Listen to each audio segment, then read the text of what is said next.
magic effect in Photoshop. Left-click on background layer. Click on duplicate layer.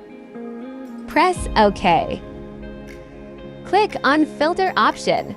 Now click on stylize. Now click on find edges. Now click on colors.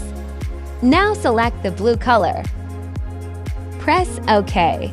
Add new layer. Now press Alt plus backspace. Now changes its blending to overlay. Now open paper image. Drag paper image into first image. Now change its blending to multiply. Result: before, after.